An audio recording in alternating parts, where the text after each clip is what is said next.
بات آ گئی ہے تو ایک دلچسپ بات کیا ہے, آپ نے قیامت کی پہلی علامت بتائی کہ باندی اپنے آقا کو جنے گی. یعنی لونڈی اور غلام سے جو بچہ پیدا ہوگا وہ ماں کا بیٹا کم اور ماں کا باپ بولو زیادہ, ماں کا مولا اور ماں کا آقا زیادہ ہوگا. غلام کی مثال نہیں دی کیونکہ غلام مرد ہوتا ہے نا, اس پہ تصرف تھوڑا سا پھر بھی کم ہوتا ہے, یعنی وہ آپ کی ملکیت میں ہوتا ہے لیکن اس پہ کنٹرول کم ہوتا ہے کیونکہ آدمی ہے. جب عورت آپ کی ملکیت میں ہوتی ہے لونڈی, اس پہ وہ تو کمزور ہے نا, اس پہ کیا ہوتا ہے آپ کا تصرف زیادہ. تو جو مکمل غلام اور باندی تھی وہ جب جنے گی جس نسل کو, تو ہونا تو یہ چاہیے تھا کہ جس نے جنا ہے اس کا مقام اونچا, لیکن جس کو جنے گی نا وہی اس پہ کیا کرے گا. یعنی ماں کا تو ایسا حق ہے نا, ماں کو تو ساری دنیا جانتی ہے نا کہ ماں نے کیسے گود میں پالا, کیسے جنا, اور لوگ ماں کے تانے دیتے ہیں نا. حضرت موسیٰ علیہ الصلاۃ والسلام نے جب حضرت ہارون کی داڑھی پکڑ کے کھینچی ہے نا, جب حضرت موسیٰ علیہ السلام کوہ طور پہ گئے تورات لینے, پیچھے بنی اسرائیل نے بچڑے کی عبادت شروع کر دی. ہارون علیہ السلام کو نگران بنا کے گئے تھے کہ ذرا ان کی حفاظت کرنا, بڑے نالائق لوگ ہیں, دائیں بائیں نہ ہو جائیں. تو جب واپس آئے تو دیکھا کہ وہ کیا کر رہے ہیں, بچڑے کی عبادت. تو حضرت موسیٰ کو سب سے پہلے غصہ کس پر آیا, حضرت ہارون پر. اپنے بھائی کی داڑھی پکڑ کے کھینچی کہ ما منعک اذ رأیتہم ضلوا, یہ گمراہ ہو رہے تھے, آپ نے روکا کیوں نہیں. تو حضرت ہارون نے کیا کہا, باپ کا واسطہ نہیں دیا بلکہ ماں کا. لا یبن اماں, اے میری اماں کے بیٹے, اے میری ماں کے بیٹے, کیونکہ یہ رشتہ فوراً سمجھ میں آتا ہے. ماں کا واسطہ کیونکہ محبت کی علامت ہے نا.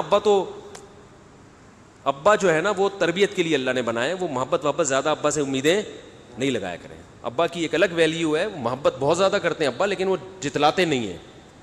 وہ کہہ رہے ہیں تمیز سے زیادہ لاڈ پیار دکھاؤ گے نا ابا, یہ ہو گیا تمیز سے بیٹھ وہاں جا کے آرام سے, ٹھیک ہے نا, جو بات ہے ادب تمیز. ماؤں کو زیادہ ادب تمیز نہیں, ماؤں کو لاڈ چاہیے ہوتے ہیں. تو اس لیے ابا محبت تو بہت کرتے ہیں لیکن وہ آسانی سے سمجھ میں نہیں آتی کیونکہ تعظیم اس پہ غالب ہوتی ہے.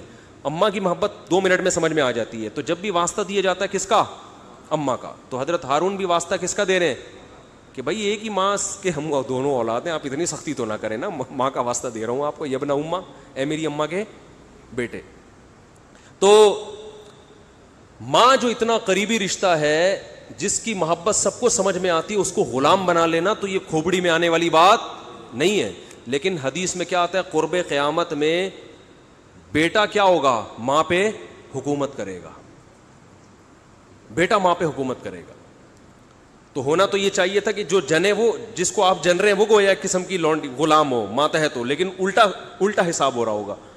تو یہ بھی پتہ چل رہا ہے کہ ادب مارکیٹ سے کیا ہونا شروع ہو جائے گا, شارٹ. مطلب حدیث کا یہی ہے کہ چھوٹے جو ہے نا وہ بڑوں کی جگہ ہو جائیں گے اور بڑے, اور یہ خدا کی قسم آج اپنی آنکھوں سے میں دیکھ رہا ہوں, زیادہ تر لبرل لوگوں کے گھروں میں دیکھ رہا ہوں, دیندار گھروں میں کم. باپ اور ماں اپنے بچوں کو اسکولوں میں 15-20 ہزار روپے فیسیں دے کر بدتمیز بنا رہے ہیں باقاعدہ پیسوں کے ذریعے. یعنی اسکولوں میں پڑھا رہے ہیں, ماڈرن اسکول ہیں, اور بہت ہی ماڈرن قسم کے اسکول جن میں مذہب نہیں ہے, بچہ انگلش بہت اچھی بول لیتا ہے, اور ٹھیک ٹھاک فیسیں دے کے کیا کر رہے ہیں, اپنی نافرمانی پیسے دے کے سکھا رہے ہیں. آج بھی میرے پاس ایک کیس آیا, کسی کو نہیں پتا چلے گا کس کی بات ہو رہی ہے. ایک صاحب نے کہا میں نے اپنی بچی کو ایڈمیشن کروایا, میں 20 ہزار روپے فیسیں دے رہا ہوں, اور وہ چرس پی رہی ہے, وہ پتہ نہیں کتنے لڑکوں سے دوستیاں لگا رہی ہے. تعلیم کو فوکس کرنے کے چکر میں تہذیب کا بیڑا غرق کر دیا.